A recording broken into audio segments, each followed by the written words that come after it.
Hidratação ativa. Prepare aí as narinas e tente manter a concentração. Ok? É o seguinte, hoje é uma aula de encerramento do nosso curso de ética bíblica, é uma aula de revisão do que a gente viu. Vamos separar um tempo para perguntas, tá legal? Dar as boas-vindas ao Antônio e a Kelly. Sejam bem-vindas, Deus abençoe. Bem retornados, bem retornados. A questão é a seguinte: vamos separar um tempo para a gente fazer perguntas, se vocês tiverem perguntas. No final, sempre faltando uns 5 minutinhos, eu pretendo passar a linha de pesquisa, a nossa aula, as nossas aulas do próxima etapa. A próxima etapa é escatologia. Vocês sabem o que é isso? Sabe o que é? Tem gente fazendo assim, vou perguntar, hein? Quem nunca ouviu falar essa palavra escatologia? Aí. Já ouviram agora pela primeira vez essa palavra? Certo? Não entrei naquela brincadeira, como não ouviu o que eu acabei de falar? Mas assim, escatologia é o estudo das últimas coisas. É um período de aulas aqui que a gente vai estudar as doutrinas bíblicas ligadas ao tempo do final. O que vai acontecer no final, né? Juízo final, os tempos que antecedem o juízo final, logo depois do juízo final, tá certo? E, gente, eu tenho que dizer para vocês: o juízo final não tem capítulo tá? Não adianta, assim, pode pensar que vai ter capítulo a vida. Tem jeitinho brasileiro, tá? Então, assim, é um conjunto de aulas bem interessante, são 10 aulas. Obrigado. São 10 aulas. A gente vai distribuir, porque assim, vai fazer uma introdução desse material e depois a gente vai trabalhar com algumas questões bíblicas ligadas à revelação bíblica sobre os tempos proféticos.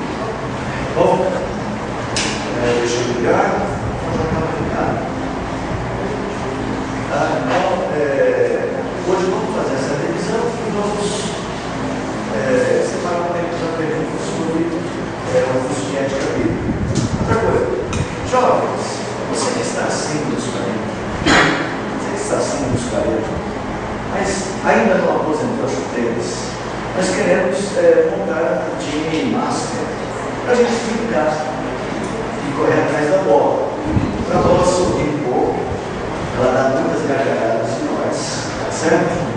Então, se você tem interesse em participar com a gente, certo? Será que você anota os nomes para nós, certo? Um time master para a gente brincar, a gente está procurando uma quadra, tá? Para a gente fazer uma brincadeira aí durante a semana, tá? Já tem uma igreja que convidou a gente para participar. Uma quadra, eles alugam uma quadra ali no Vila Verdade. O Ricardo daqui joga lá e falou assim: olha, já está brincando lá e tal. E a gente também quer esticar, porque a gente vai ter um campeonato ali pela frente. E a gente não quer chegar no campeonato, no dia do campeonato, falar, vamos jogar. Não dá, né? A gente ainda tem para passar vergonha. Ok? Joga, acima dos 40 anos, a lista sim, do exército. O nome do time é DM Futebol Clube. Tá bom?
de respostas da vida que nasçam norteadas pela palavra, que venham do nosso coração norteados pela palavra.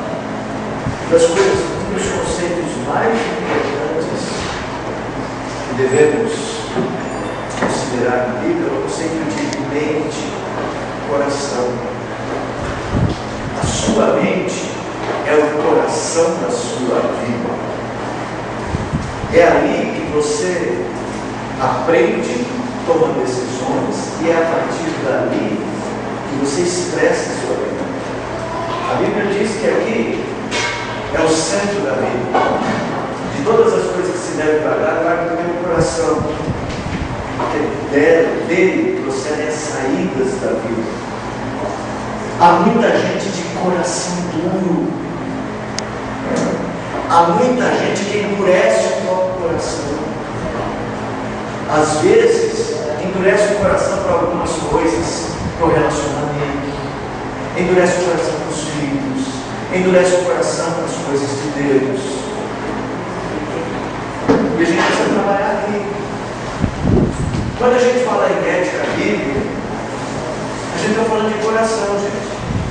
Ética não se aprende apenas um conjunto de regras. Ó, ética bíblica cristã não pode fazer isso. E tem muita gente que define o crente. O que é o crente? Ah, crente não pode beber, não pode fumar, não pode jogar. Então ser crente é isso. Não, isso tem nada, não tem nada a ver. Isso não define o crente. O crente é uma pessoa transformada em coração. Tá? Então, ética não é um conjunto de regras que a gente lê e a gente põe em prática. É um conjunto de regras que a gente guarda no coração. E tem mais, começa uma classe que é em pessoas já um pouco mais maduras, que alguns de vocês já têm filhos, alguns já têm filhos bem crescidos, outros, uma boa parte, têm filhos ainda em processo de crescimento, e outros ainda estão já pensando em ter os filhos. E você ainda tem um capítulo de número 6, que isso aqui é importante demais, né? Acho que já tem. Verso 4: Ouve, Israel, o Senhor nosso Deus é o único Senhor. Amarás, pois, o Senhor teu Deus de todo o teu coração, de toda a tua alma, de toda a tua força. Essas palavras que hoje te ordeno estarão no teu coração, e depois inculcarás a teus filhos. Elas são dadas assentadas em tua casa, e andando pelo caminho, e ao deitar-te, ao levantar-te. Também as atarás como sinal na tua mão, e te serão por frontal entre os seus olhos, e as escreverás nos umbrais da tua casa e nas tuas portas. Estarão no teu coração. Quando começa em você, tu as inculcarás a teus filhos. Vocês vão lutar todas as forças para que o coração dos teus filhos tenha estas palavras. É uma falácia que não é bíblico. Aquele lá que fala assim: não vou forçar a barra, quando ela crescer, quando ele crescer, ele vai escolher. Isso é abrir mão de um papel fundamental e estrutural de ser pai. Ser pai é trabalhar para o seu filho conhecer a verdade. Tem outras coisas que você faz. Por acaso você fala: olha, eu não vou na escola, porque quando ela crescer, ela escolhe se ela quer estudar, ele escolhe se ela... Vocês fazem isso? Não faz. Ei, gente, é porque está na real. Certas teorias são só para justificar a nossa preguiça. Nós não podemos entrar nessa. Primeiro no teu coração, depois no coração dos teus filhos. Você percebe o texto bíblico dizendo que fazer isso diariamente, aproveitar todas as oportunidades, escreve no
quando ele crescer, realmente ele toma a decisão certa.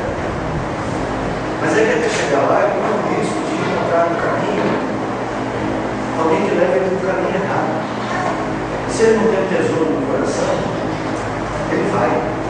Aliás, às vezes ele vai. Mas quando ele tem a semente, ele vai. Mas a semente está guardada. Então, assim, é de muita responsabilidade isso que a gente está falando. Eu vou passar bem rápido aqui que a gente já viu isso, mas como eu sei que tem os visitantes e tem pessoas que não pegaram tudo, depois você preste atenção em fazer o resumo, depois a gente abre para algumas perguntas, ok? Beleza? Vamos lá.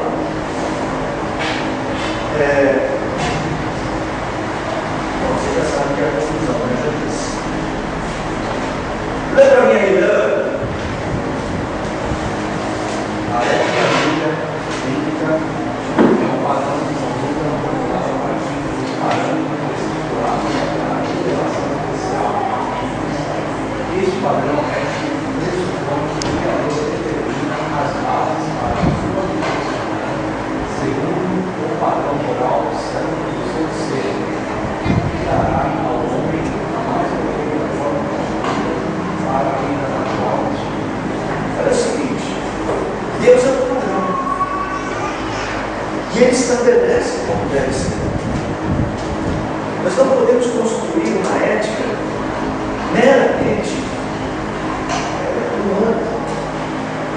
Ela será humana na medida em que ela será fruto do nosso agir, mas ela não nasce conceitualmente em nós. Você fala, e se a gente não tivesse pecado? Se não tivesse entrado no pecado no mundo, não seria uma ética só humana? Não. Porque o padrão moral não é a santidade do homem. O padrão moral é a santidade de Deus. A diferença entre o Éden e hoje é que no Éden, Adão olhava para Deus e entendia moralmente o mundo. Então ele faria, e fez por um tempo, e continuaria fazendo se não fosse um pecado, atos ele faria. Ele agiria neste mundo de uma forma ética perfeita. Tá? Aí o que eu posso usar? Aqui não.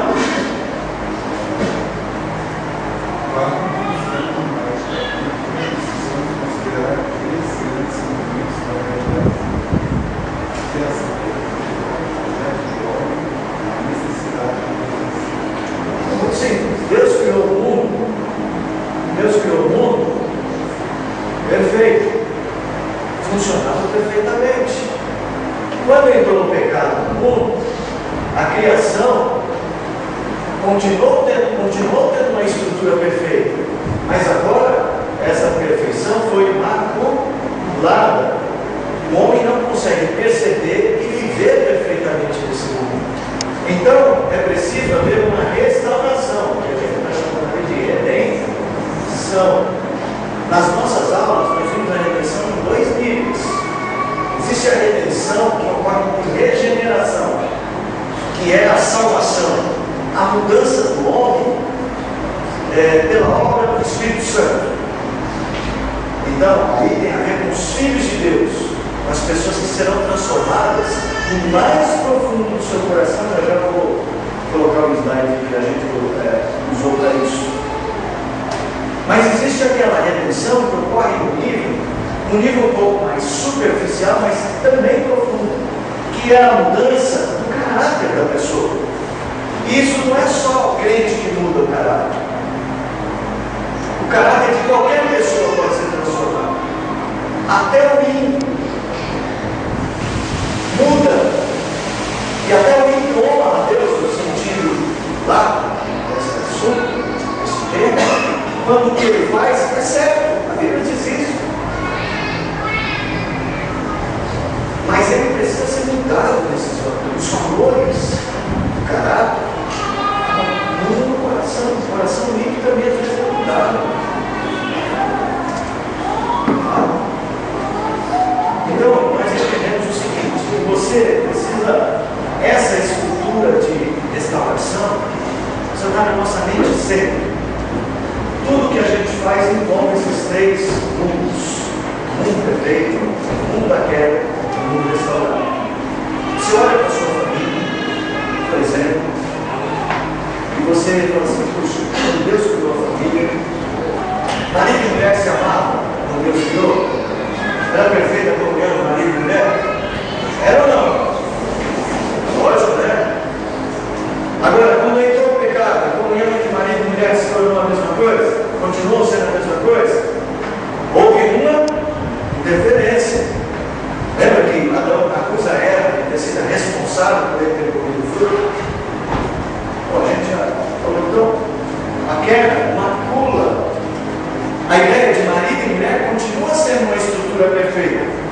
Mas o homem não consegue mais viver essa estrutura perfeita.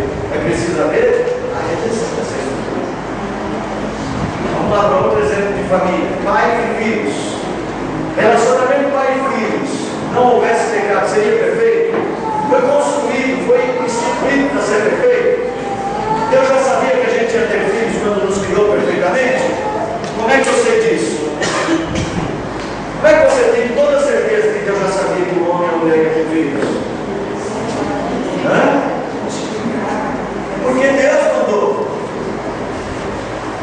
Deus mandou multiplicar. Deus falou assim: bom, criei vocês.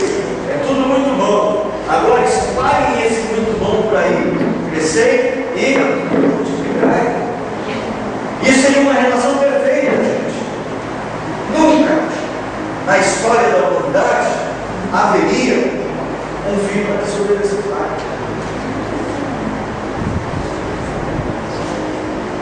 Olha, eu não posso garantir, mas eu nem sei se as crianças iam nascer chorando. Os que já iam nascer sorrindo, cantando hino do verdão.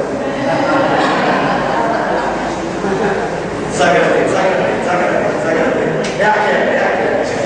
Não fala em queda, que vem a segunda divisão.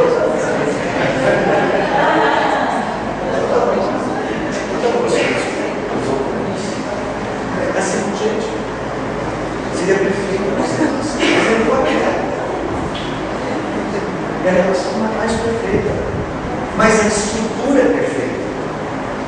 Deus criou a estrutura para funcionar. É para dar certo. Sabia disso? Então nós temos que buscar os instrumentos de redenção. Em tudo na vida é assim, trabalho. Deus criou o trabalho. Quando o mundo era perfeito, tinha trabalho? Tinha, gente. Não tinha ordem guardar o jardim e cultivar. Vocês acham que ia guardar o jardim só para poder dar leite? Não ia trabalhar só para poder dar leite na sua filha. Nasce. E a semente vai, ela se planta. Não, gente. Não ia haver mutantes lá. Assim, trabalho, só que o trabalho não ia ser complicado que nem é hoje. Primeiro, ia ter alegria. Você vai fazer, ai, não, olha, eu tenho que dormir agora. E a vida, eu quero dormir mesmo, eu quero acordar mais cedo, eu quero trabalhar.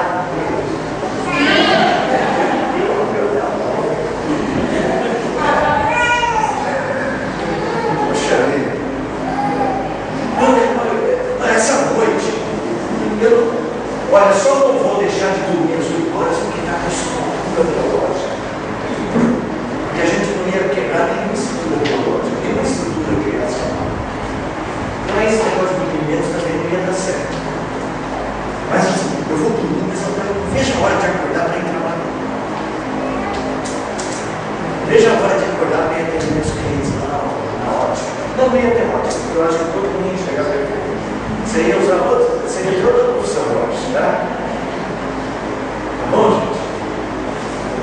Mas aí o pecado atrapalhou tudo. Aí a gente trabalha, não é o suficiente.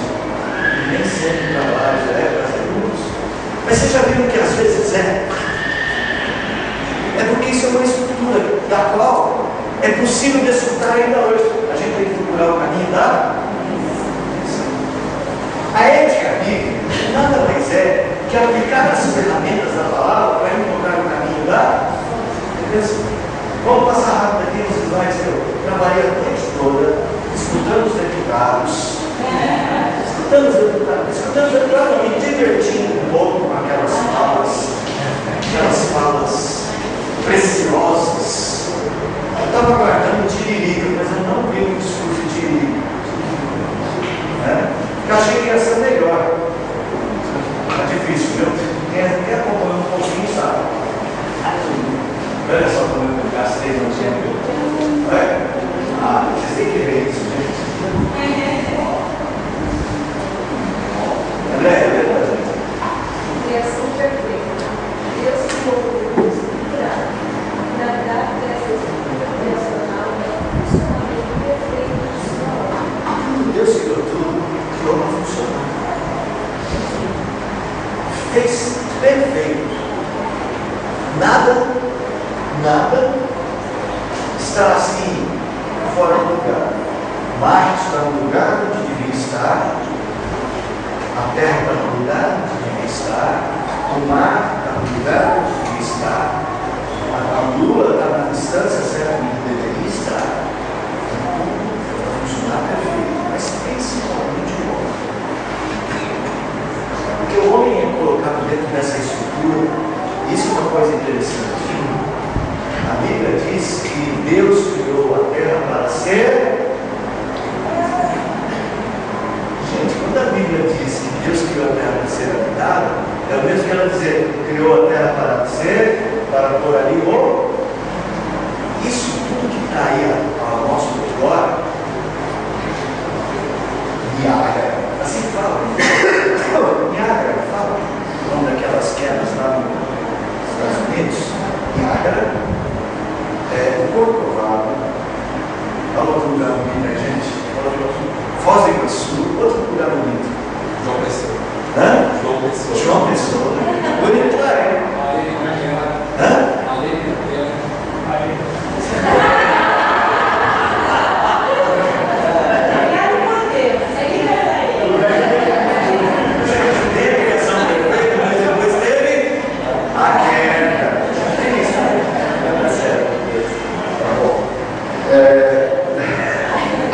Perdi até a noção. As ilhas gregas. A Ilha do Bananal. A Ilha do Bananal. Gente, naquele lugar, um dia eu quero ir conhecer o sem nadar. Não sei o que eu vou fazer, mas mergulhar eu sei. Eu sou o cara que entra na água e mergulho. Eu só preciso daquele negócio de respirar.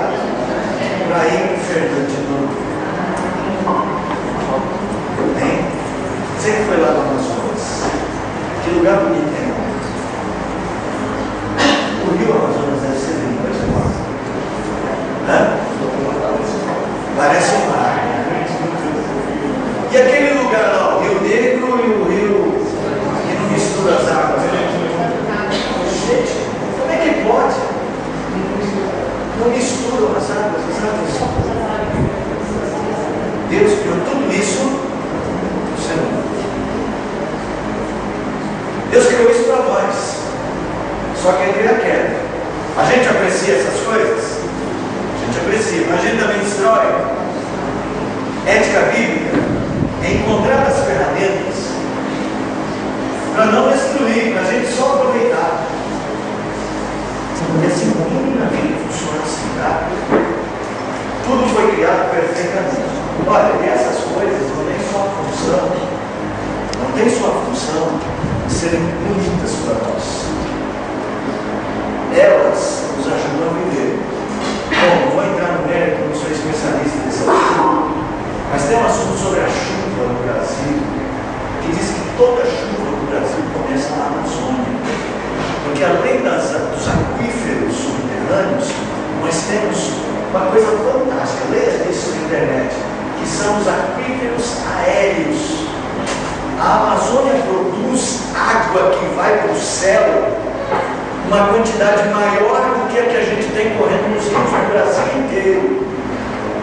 Por isso que a floresta é tão importante. Aquela água toda evapora da floresta, ela desce movida pelos ventos. É essa chuva que chega aqui, gente. Porque tudo isso tem uma estrutura funcional para garantir a vida. Olha, biólogo é uma classe privilegiada.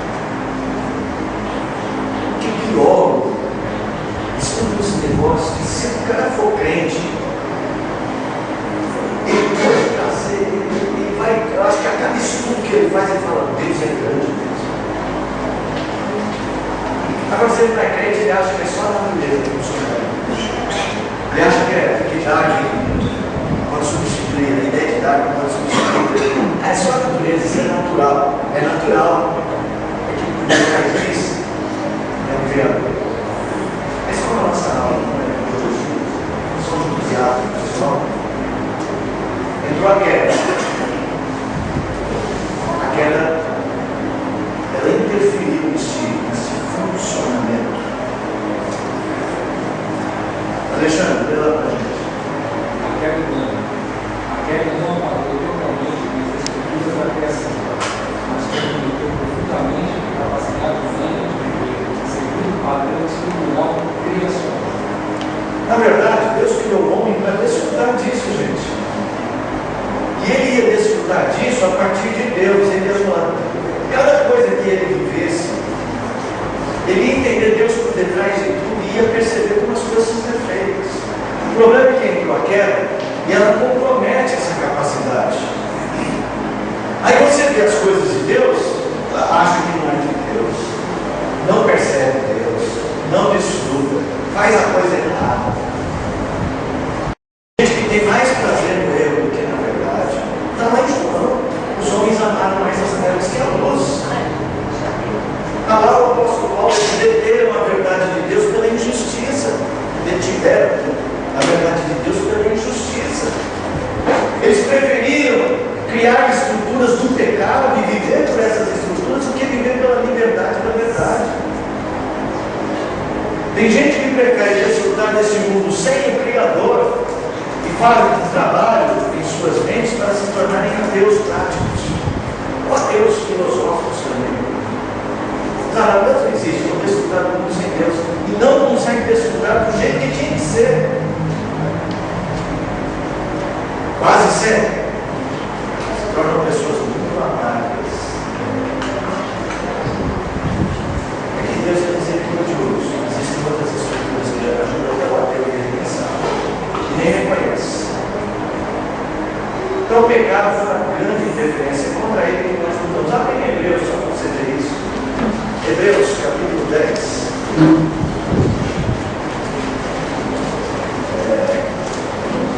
Que horas são? Quando for 5 para as 11, alguém me dá um aviso? 5 para as 11.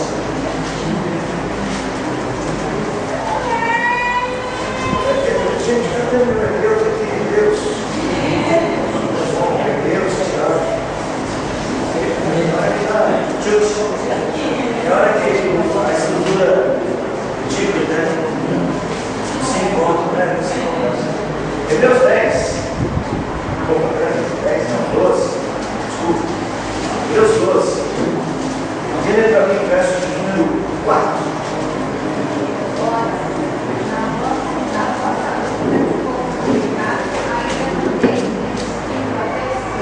Gente, nós temos que encarar isso. O pecado é um oponente. Ele afeta a sua vida, ele destrói a sua vida. E para de pôr a culpa no diabo. É o diabo, está amarrando meus negócios. É o diabo está amarrando minha saúde. Gente, o diabo está vendo especialista em amarrar. O diabo é o pecado interferindo no funcionamento seu. Você está funcionando errado. E ele é um oponente do pecado. Você precisa lidar com essa realidade. Quando você olhar para o seu lar, você perceber desestruturas dele, gente, a coisa não precisa estar ruim para você perceber desestruturas. Aliás, não deixa ela ficar ruim para você perceber. Porque tem gente que deixa ela ficar ruim, aí faz assim, eu já estava percebendo que tinha alguma coisa. Bom, isso não é nem inteligente, não precisa ser muito esperto. Meninos, donos de meninos principalmente, sei que as meninas também são proprietárias de veículo automotor. Mas meninos, porque mulher é mais cuidadosa. Negócio de carro, mulher se liga muito, né? Mas você ouviu um barulhinho, crack, crack, toda vez que você passa por lá, crack, crack, crack, o carro está andando, eu sei que está andando, está te levando para outros lugares, mas tem barulhinho, o negócio está andando. O barulhinho vai ser um barulhão de. Sabe uma especialidade de mecânica agora chamada aparelho?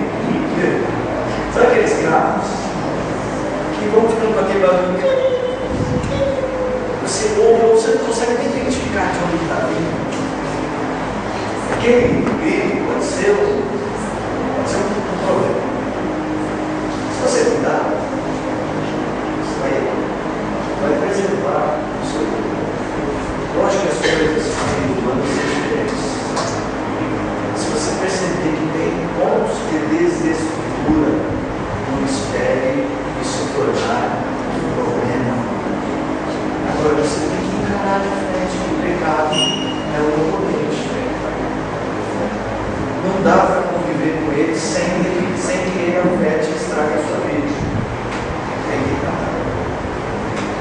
Bom, e o terceiro movimento da vida humana, da existência humana, é a redenção. Sérgio, presbítero Sérgio, por favor, leia para nós. Redenção é um processo de libertação que provoca, entre outras coisas, um retorno ao padrão estrutural criacional. Aí tem uma palavra que eu acho importante. A palavra libertação. Sabe por quê? Professor, eu fiz uma coisa na minha aula. Verdade. É que quando eu fiz o slide, eu estou trabalhando com algumas palavras. É que esse slide não é só para vocês. Não dá para fazer essa aula e guardar só para vocês, tá? A gente usa em outros lugares, né?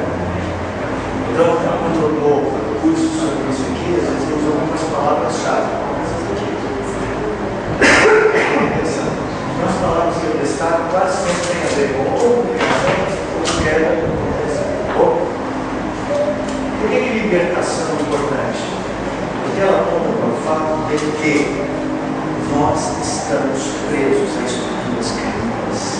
O pecado, quando eu digo que ele é um oponente, ele é um oponente dominador. É você no ringue e o pecado pegou o seu braço. Como é que chama aquele ponto lá do jiu-jitsu? Pega o braço, põe aqui para o cidadão bater. Kimura. Fala qualquer um, Sérgio. Kimura? Nunca ouviu falar. Vamos ver agora. Então, Kimura. A gente vai fazer uma demonstração, acredita? Tá? Kimura. Esse golpe aí. O pecado. Eu posso dizer, já deu um Kimura, é isso? Hã?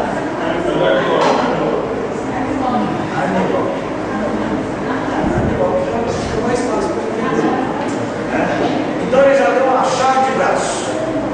Vai lá. Você agora tem que. Você está preso. O processo de redenção é você conseguir reverter.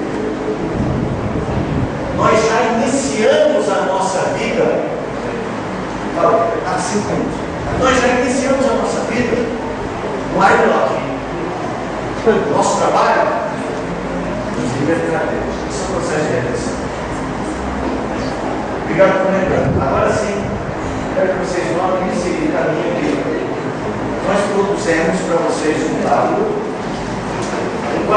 onde você tem estrutura criacional, problema da queda, escolha ética, que é o nosso objetivo final, e lá a solução de redenção, redencional. Conseguem ver? Conseguem todos ver? Vocês aí conseguem ver? Problema da queda. A gente sempre começa por um problema. Eu disse que a gente já começa no unlock, não é isso? Então ali é sempre o nosso começo. Olha para a sua vida e identifica onde é que você está preso a estruturas pecaminosas. Ou onde estruturas pecaminosas estão trabalhando para prender você ou dificultando o seu desfrute da estrutura criacional. Comece o trabalho na análise do problema. Infelizmente, cada decisão necessita de coragem para que se encare com honestidade o seu problema. Então, assim, a prática da ética bíblica começa com uma autoanálise. Eu olho para mim, para a moto, para todo mundo e analiso. Peraí, esse mundo tem que se mudar. Isso tem que ser uma coisa honesta, gente. Não, é que às vezes a gente trata a nossa fé de forma desonesta. A gente sabe que está com um problema, a gente põe uma capa assim meio de santo. Aí, e aí, está tudo bem? Glória a Deus. Louvado seja o Senhor. Está tudo bem. Tudo bem, eu estou dizendo para vocês aí também igual aquela. Ó vida. Ó céus. Nossa. Gente, mas a gente não tem que abrir o jogo entre nós e Deus. Entre marido e mulher. Vamos falar sério sobre essas coisas. Vamos orar, vamos sentar e falar, olha, vamos trabalhar o nosso problema. Está desestruturado nesse ponto, o menino está desenvolvendo. Olha, a filha está com problemas, talvez às vezes na área emocional. Você está vendo? Traz o problema com honestidade. Identifique os desvios da finalidade da sua vida. Você não pode existir para funcionar errado. Isso é a corrupção da sua essência. Esse assunto. Aí o segundo passo, depois disso, é esse aqui. Peraí, deixa eu lembrar como que Deus criou as coisas para elas se verem. Qual é o funcionamento certo? Esse é o papel mais da igreja. É a igreja que nos instrui qual é o papel certo. É o papel do seu estudo da Bíblia, a sua leitura diária. É aprender como é que a estrutura é ler a Bíblia, tentando buscar entender os textos bíblicos, olha a estrutura de Deus para essas coisas. Esse aí é o que a gente chama de funcionamento da lei. A lei, ela coloca os princípios corretos, como se deve. A lei é como um parâmetro. E quando a gente fala a lei de Deus, não são os 10 mandamentos. Os 10 mandamentos é o coração da lei. Mas é isso aqui, ó. Então você precisa aprender para saber, mas sempre visitar esse padrão para você pegar aquela conclusão que você chegou e voltar aos valores, aos parâmetros. Tá? Porque você tem que ter um alvo. Gente, eu vejo a Bíblia propondo a redenção como um alvo para todo mundo. Olha, a Bíblia fala assim, que todos nós devemos crescer. A estrutura do valor da igreja é Cristo. Crescer na graça e no conhecimento de Cristo.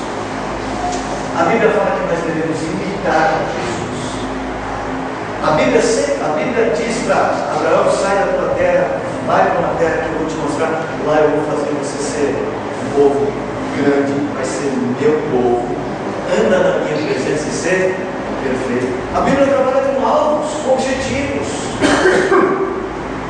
E o grande alvo é a redenção. Sara, lembra a Bíblia, Sara? O grande alvo é redencional. Desejo ser mais parecido com Cristo, para estabelecer a partir da comparação entre o poder e as estruturas de valores intencionais. O alvo é a redenção. Sim. Você chega no problema, identificou a desestruturação, olha para a estrutura e fala assim, meu alvo é mudar isso. Então vamos dizer assim, meus filhos, vou falar de filhos porque isso ajuda alguns. Minha relação com eles não está boa, minha relação de conversa. Às vezes a gente não consegue falar de filhos. A comunicação está truncada. Gente, se você falar com o seu filho só bom dia, levanta e vai para a escola, é uma comunicação, tem que conversar mais. Tem mais coisas da vida que você precisa falar. Não é só perguntar como é que foi a prova, ou você estudou hoje, ou você estudou os 10. Não, isso tudo é muito importante, mas precisa de mais. Tá? Então você identificou, a minha conversa com o filho não é assim. Como deveria ser um diálogo numa estrutura criacional? Nós vemos hoje aqui, conversar com o filho, andando pelo caminho, sentado. É uma convivência de ensino, de troca. Opa, meu alvo, então, é esse. É parar com esse tipo de falsa conversa, que é desestruturada, e retomar um modelo estruturado de diálogo, de convívio. Então você identifica o problema, olha o padrão de Deus, e você estabelece um alvo. Meu alvo é conversar mais com meu filho, por exemplo. precisa ser nada complicado. Quero falar com minha filha sobre todas as coisas a respeito da vida sexual. Quero conversar. Dá uma dica. Nada, depois disso. Porque assim, a decisão, depois dessa análise, é a decisão ética. É aí que vai entrar a nossa ética bíblica. Aplique a ferramenta da ética bíblica. É necessário tomar posse das ferramentas e condutas que as Escrituras propõem para que alcancemos a restauração do padrão de funcionamento criacional. Aí entra a lei, os diversos usos da lei. Foi você que deu a sobre a lei. O que a Bíblia diz sobre isso? Como a Bíblia diz que eu posso e devo fazer isso? Essa é a hora que você vai trazer a palavra para a solução. Você vai usar essa ferramenta, porque você tem um alvo, você tem um problema, você tem o que Deus disse sobre isso. Agora, como chegar à solução é a obra redencional. A Bíblia também é um livro, é um manual redencional. Ele não é só um manual indicando estruturas, ele indica estruturas e ele diz o caminho para essas estruturas. É por isso que a Bíblia diz assim: lâmpada para os meus pés é a tua palavra e luz para os meus caminhos. Ela é a ferramenta que me dá direção. Tá? Assim, você vai ouvir muito isso. Os profetas ouvindo a voz de Deus, chega para o povo. Os profetas faziam isso. Os profetas identificavam o problema, o povo se afastou do Senhor. Mas como é que deveria ser? O povo deveria viver em comunhão com Deus, em aliança com Deus. Aí eles chegam para o povo e falam: vocês se afastaram do caminho do Senhor, vocês quebraram a lei do Senhor, e Deus manda vocês fazerem assim. Segundo, veio a palavra de Deus a Isaías, diz ao povo: isso. Deus dá a direção. Assim que funciona, gente. Não é complicado, mas exige trabalho. Viver para Deus e viver dentro da estrutura de Deus exige adequação e trabalho. É luta contra o pecado. Tá? Então, esse é o mais. Agora a minha dica aqui, a dica é esse negócio de diálogo. Por exemplo, você tem um filho adolescente. A filha adolescente é ótima, princesa popular. E tem dia que ele está legal, tem dia que ele está na net. Estabeleça valores regulares. Por exemplo, estar juntos. As refeições são uma excelente ferramenta para isso. Cuidado com a televisão. Bom, agora não mais. Cuidado com a internet. Hoje os meninos não estão mais tão fissurados em TV, mas estão fissurados em internet. Cuidado com ela. Tem que ter um momento de estar junto no trabalho. Uma coisa que eu acho que, se você já tem problemas nessa área, faz o caminho contrário. Você é o aluno. Você aproxima. Faz o caminho contrário. Eu sei que é horrível a gente ter que jogar aqueles joguinhos. Aprende um pouco. Vai lá. Você tem que usar as ferramentas.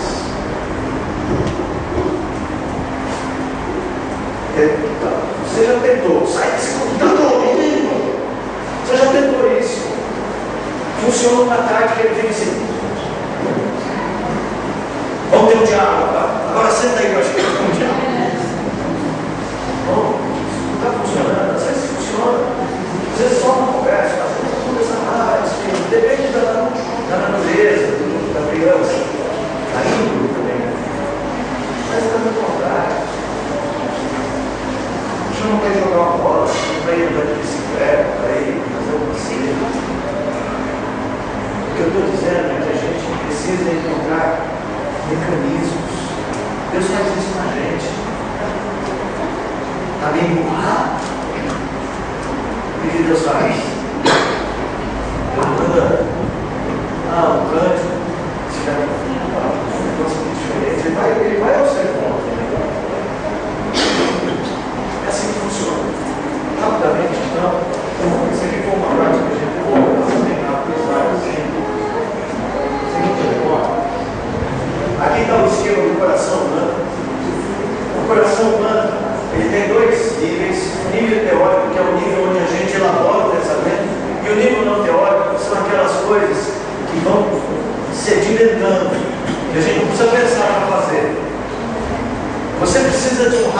ensino profundo para cumprimentar uma pessoa que você conhece? Pessoa que você conhece, você encontra a pessoa, você faz o quê? Ou encontrei uma pessoa que eu conheço, preciso cumprimentá-la. Olá, como vai? Você precisa disso? O que você faz? E aí, Gil? Beleza? Beleza, Gil? Não, você não precisa disso. Porque eles são valores que já estão bem sedimentados, que é o valor da amizade, a relação, entendeu? Hoje eu estou pegando coisas bem pouco valiosas, no sentido assim de reflexão. Mas esse é um nível pré-teórico, são as coisas que a gente já faz, já estão bem guardadas dentro de nós. E o nível teórico é aquele nível de elaboração, onde a gente aprende. Lá embaixo, cantinho lá, aqui ó. O núcleo estrutural criacional são as coisas que Deus pôs dentro de nós que não mudam. Elas estão lá. Às vezes a gente não enxerga, mas elas estão lá. É aquele negócio, mãe, quase sempre, 99% dos casos, ama o seu filho. Precisa ser uma doença emocional muito grave para isso mudar. Mas a estrutura está lá. E mesmo quando tem uma doença emocional muito grave, que ela tem dificuldade em amar uma criança, sabe qual é a reação dela? Em geral, culpa.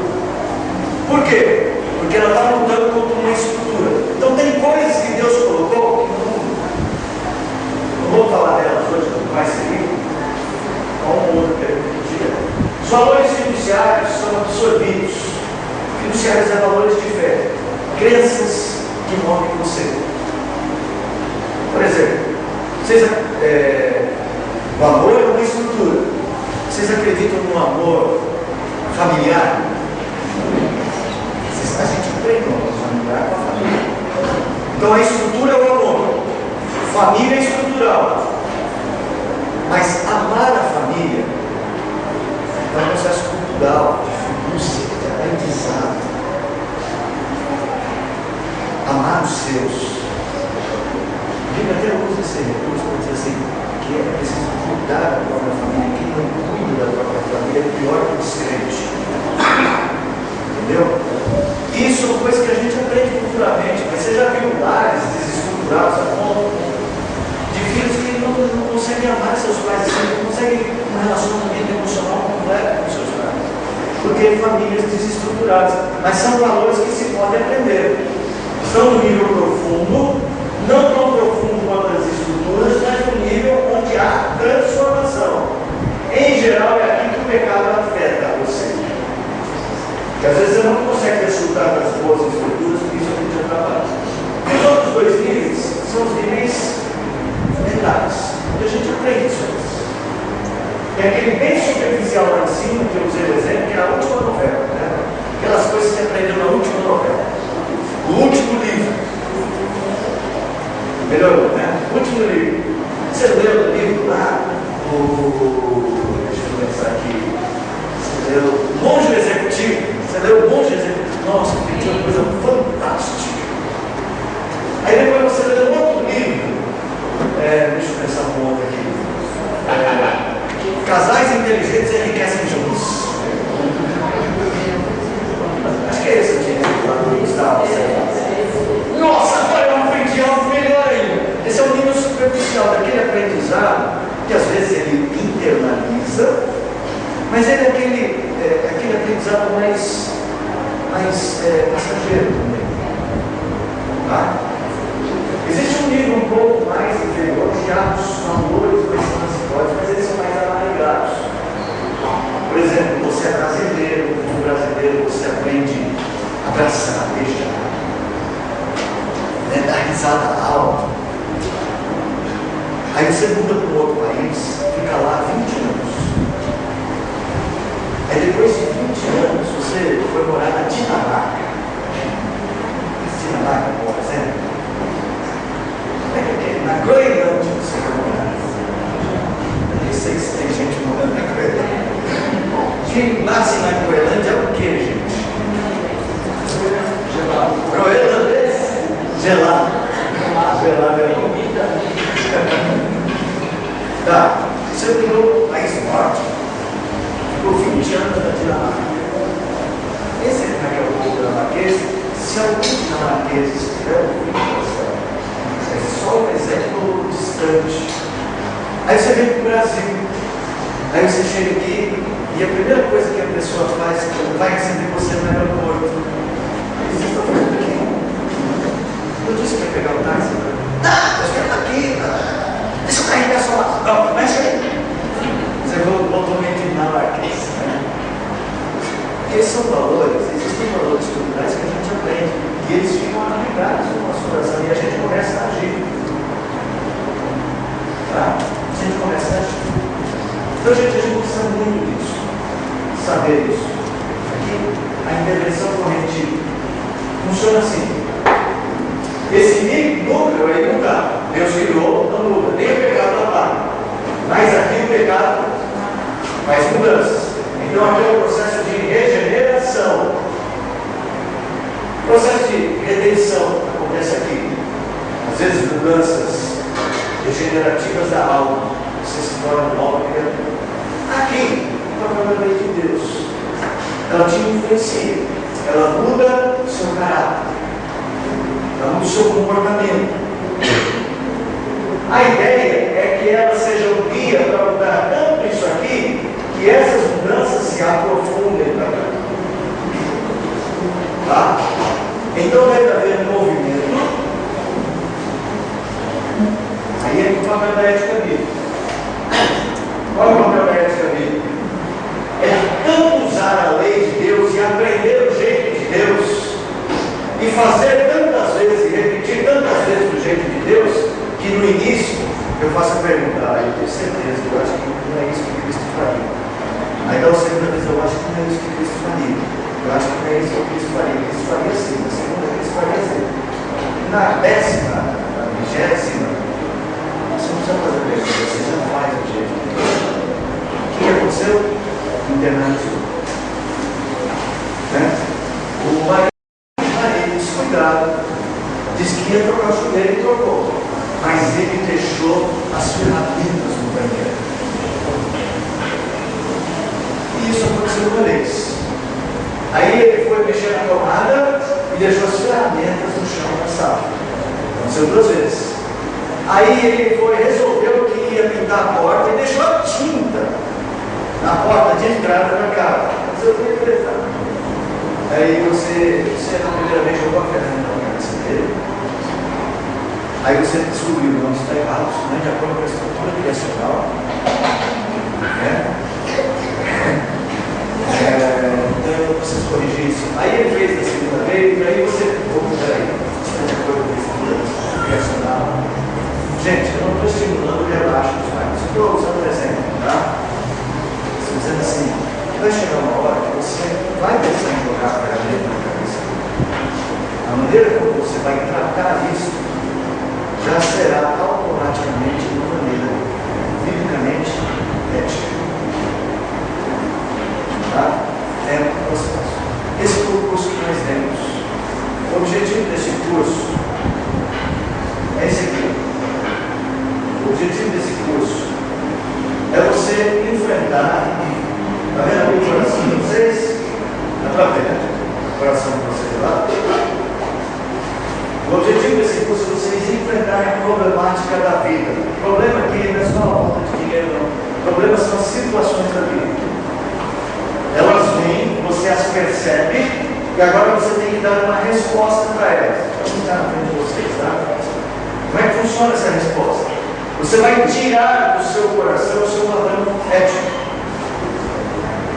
Então você já tem aprendido esse padrão ético, agora você vai tirar esse padrão. Ele virá ao nível da sua mente, do seu raciocínio. Você precisa do raciocínio para quê? Para agir. Você vai dar uma resposta. Funciona sempre assim. O seu coração mais profundo você vai tirar, aqui na sua mente, você vai tirar o processo da ação. Aqui, quanto mais automático, mais a ética bíblica vai internalizar em você.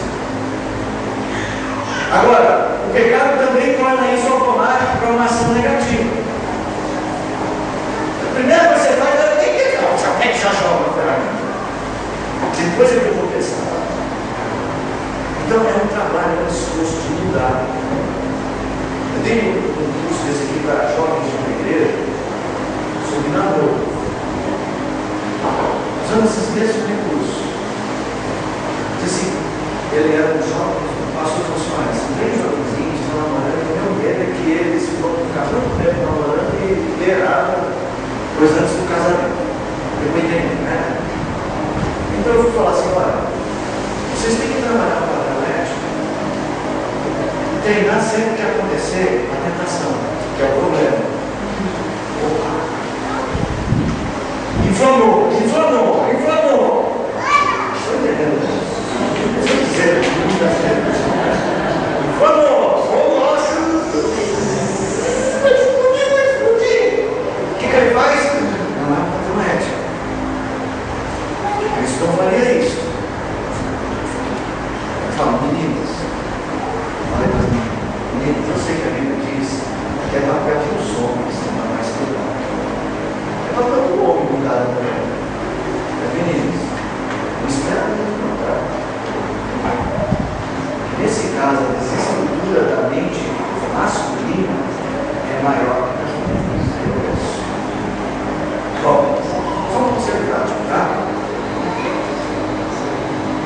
Então ela vai pensar, eles vão pensar, e aí eles vão fazer uma prática boa. Eles buscaram no coração o ensino ético da palavra para praticar o que é bom. E se eles fizerem isso sempre, vai chegar uma hora em que eles farão isso, mas naturalmente eles vencerão uma inclinação pecaminosa. Eles conseguirão trazer para um nível mais profundo aquela ética que já está na mente. Deu para entender? Gente, isso serve para tudo. E o mais importante vem agora. Mais importante, esse aqui. O grande objetivo de tudo isso é Deus. Porque Deus criou tudo isso aqui para funcionar direito. Para que, funcionando direito, Ele seja glorificado. Jesus Cristo chamou isso de boas obras. O que são boas obras? Boas obras, a gente não dá nome. Na cesta básica é boa obra. Não é assim que a Bíblia trabalha.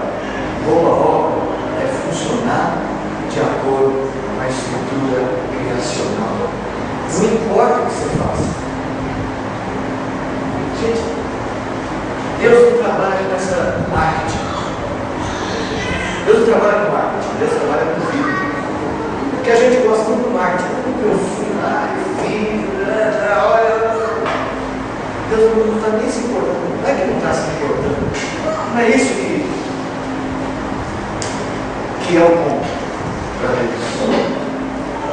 É o seu coração. Como é que ele está funcionando? Não é como ele funciona de vez em quando. É como ele funciona sempre. Vocês viram a mensagem do boletim? Ligado no corpo das marcas de Cristo. Quem pegou o boletim?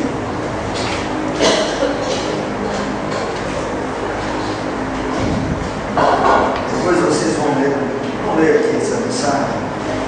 E tem um texto que eu deixei aqui. Abra aí, Romanos 2, 29.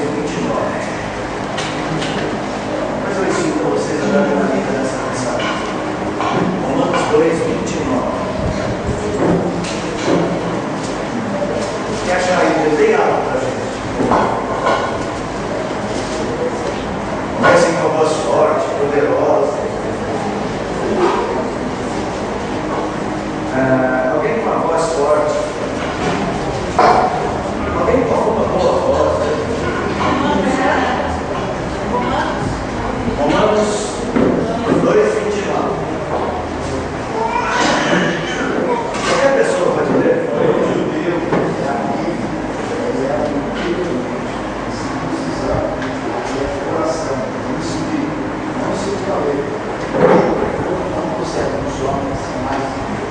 Gente, a gente já sabe que Deus não vê as aparências, Deus olha para o coração.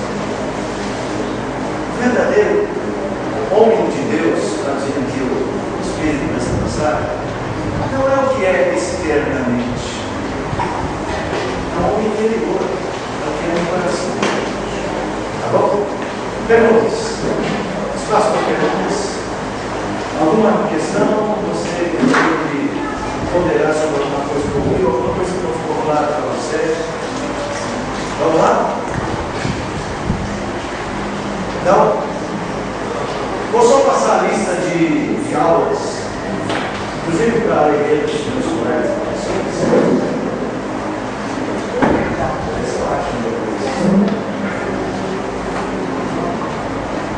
escatologia.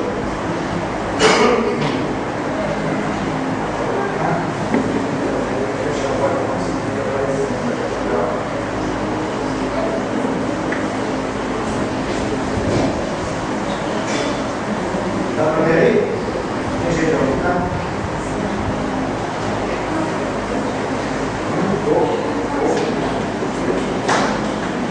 É isso aí, gente, ó. A aula de escatologia, os temas das aulas são esses aqui: introdução à escatologia, perspectivas escatológicas diferentes, pré-milenismo, pós-milenismo e amilenismo, uma explicação básica e rápida sobre cada uma dessas percepções no final. Quem não entende esses nomes ainda, vocês estão chegando agora, a aula vai explicar, tá? As condições de como vai acontecer o fim do mundo. Tá? O fim do mundo não é um jeito bom de se falar sobre o tempo escatológico, tá? Eu não gosto de usar a expressão, mas é popularmente chamado de fim do mundo. A importância de uma fé escatológica, que a gente vai falar, por que é importante? Por que a Bíblia trabalha tanto nesse conceito? A centralidade de Cristo, a figura do Filho, é central no final dos tempos, na escatologia. Por quê? E não é só no final, antes também. A esperança do jeito, escatologia inaugurada. Eu vou explicar mais detalhadamente essa visão, que é o amilenismo. A escatologia já começou, o final do mundo já começou. Para quem não sabe, tá? O final do mundo já começou. O final do mundo será depois do 6, o dia dos namorados. Ah, não, antes, escute, antes do dia dos namorados. Não como presente. Elemento